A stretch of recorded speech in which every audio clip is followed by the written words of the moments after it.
শ্রীমঙ্গলে জাতীয় নাগরিক পার্টির নির্বাচনের প্রচারের খবর জানবো। সহকর্মী ধ্রুব একরামুল আছেন সেখান থেকে আমাদের সঙ্গে যুক্ত হচ্ছেন। ধ্রুব, তাদের নির্বাচনী যে প্রচারণা, সেখানে কি সেই নির্বাচনী প্রচারণা শুরু হয়েছে কিনা, নেতাকর্মীদের উপস্থিতি কেমন দেখছেন, নিরাপত্তা কেমন দেখছেন, জানাবেন। বর্তমানে রয়েছে শ্রীমঙ্গলের স্টেশন রোডে।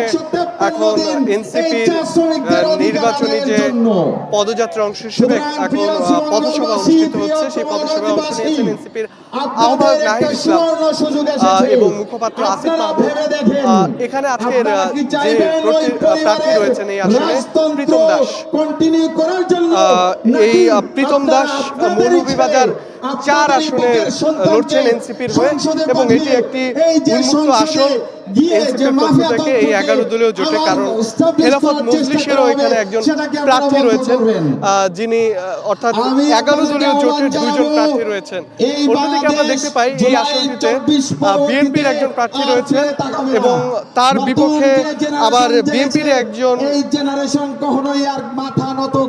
স্বতন্ত্র প্রার্থী রয়েছেন, যদিও তাকে দল থেকে পরে বহিষ্কার করা হয়েছে।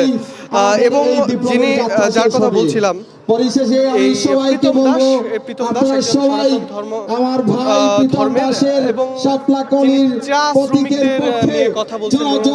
চা শ্রমিকদের যে অধিকার, সেই অধিকার নিশ্চিতে তিনি প্রতিশ্রুতি ব্যক্ত করছেন। এই শ্রীমঙ্গল, যাকে বলা হয় চায়ের স্বর্গরাজ্য, এই শ্রীমঙ্গলের চা শ্রমিকের সংখ্যাই সবচেয়ে বেশি ভোটারদের মধ্যে, যার ফলে কিন্তু এখানে সবচেয়ে বড় ফ্যাক্টর হয়ে যাচ্ছে এখানে চা শ্রমিকরা। তো এখানে যারা রয়েছেন, এই 6 জন প্রতিদ্বন্দ্বী রয়েছেন এই মৌলভীবাজার 4 আসনে।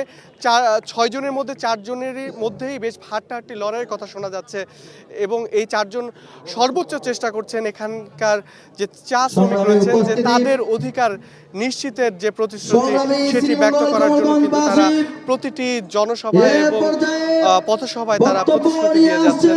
তো কিছুক্ষণ পরে এনসিপির আহ্বায়ক নাহিদ ইসলাম তিনি কথা বলবেন এখানে। তো আমরা আবারও হয়তো আপনাদেরকে সেখানে যুক্ত করব। তবে আশা করা যাচ্ছে যে আসনগুলোর মধ্যে বেশ হাড্ডাহাড্ডি লড়াই হবে। আমরা কথা বলে দেখেছি যে এই মৌলভীবাজার 4 আসন এটি অন্যতম একটি প্রতিদ্বন্দ্বিতার জায়গা হতে পারে। তো এই ছিল আমার কাছে শ্রীমঙ্গল থেকে সব। ধ্রুব, আপনাকে ধন্যবাদ যুক্ত হওয়ার জন্য।